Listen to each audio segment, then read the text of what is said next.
پہ تب بھی ولی، ماں کے پیٹ میں تب بھی ولی، تو پھر علم حاصل کرنے کی ضرورت کیا ہے؟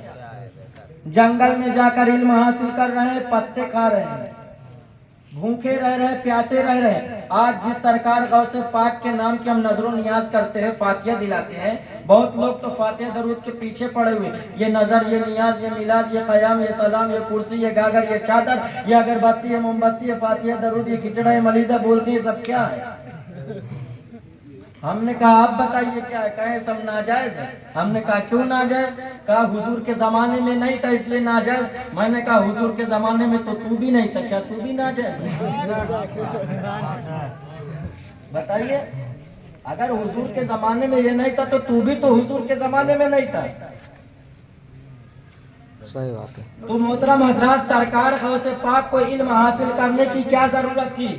تو اس سے آپ اندازہ لگاؤ کہ جو اللہ کا ولی ماں کے پیٹ میں 18 پارہ حافظ قرآن ہو گیا ہو، اس کے تقوی اور اس کے علم حاصل کرنے کا عالم یہ ہے کہ جنگل میں جا رہے ہیں، علم حاصل کر رہے ہیں اور اللہ کی معرفت کو اس طرح حاصل کیا، اللہ کے علم کو اس طرح اپنے سینے میں سرکار غوث اعظم نے محفوظ کیا کہ خدا کی قسم، جب آپ جو ہے بغداد شریف کے لیے جا رہے تھے، جب چوروں نے آپ پہ حملہ کیا تو خدا کی قسم آپ کی سیرت کو دیکھ کر، آپ کی صورت کو دیکھ کر، آپ کی عادت کو دیکھ کر، آپ کے کردار کو دیکھ کر، آپ کے اخلاق کو دیکھ کر، آپ کی سچائی کو دیکھ کر، آپ کی حقانیت کو دیکھ کر خدا کی قسم کلمہ پڑھ کر مسلمان ہو جاتے ہیں،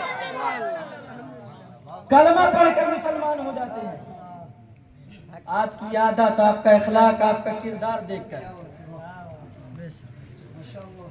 تو حق بولیں، سچ بولیں۔ آپ کے پڑوس میں، گاؤں میں، گھر میں کوئی بھی رہتا ہو، اس کا ادب کریں، خیال رکھیں، کوئی بھی ہو، دشمن بھی ہے، بھوکا ہے اس کو کھانا کھلائے، دشمن بھی ہے تو اسے پانی پلائے۔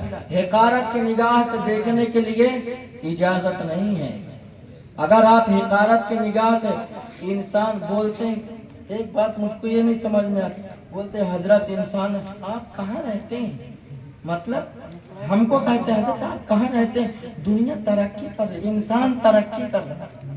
میں نے کہا انسان ترقی نہیں کر رہا ہے۔ کہا حضرت آپ رہتے کہاں؟ میں نے کہا میں بھی دنیا میں رہتا ہوں، زمین کے اوپر آسمان کے نیچے رہتا ہوں بھائی، لیکن انسان نے ترقی نہیں کیا۔ انسان نے جس چیز کو پکڑا وہ شے ترقی کر گئی، انسان نے ترقی نہیں کیا۔ انسان نے جس چیز کو پکڑا وہ چیز، وہ شے ترقی کر گئی۔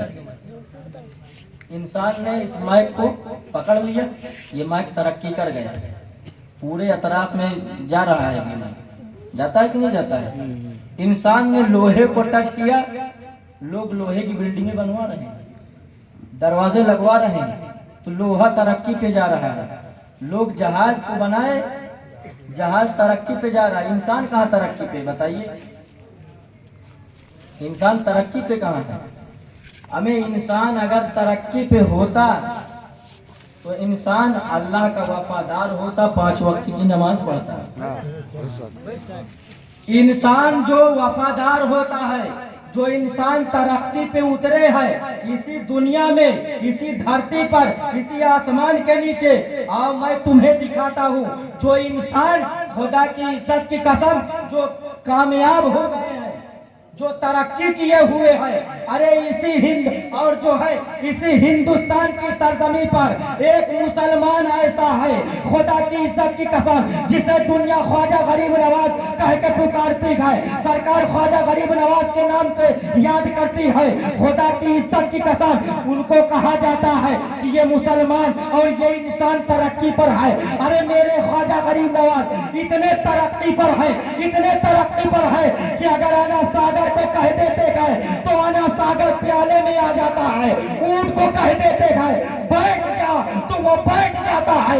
یہ ہے انسان کی ترقی، یہ ہے سبحان اللہ، یہ ہے انسان کی ترقی، یہ ہے انسان کی کامیابی۔ یہ تھوڑی انسان کی کامیابی ایک دوسرے کو لٹیا دو، ایک دوسرے کا خون بہا دو، قتل غارت کر دو، ایک دوسرے کی جان لے لو، عورتوں کو بیوہ کر دو، بچوں کو یتیم کر دو، گھر کو ویران کر دو، اس کو ترقی کہتے ہیں؟ اس کو انسان کہتے ہیں؟ انسان کے اندر انسانیت ہونا ضروری ہے۔ اعلیٰ حضرت کا ذکر پوری ہندوستان میں کیوں ہو رہا ہے؟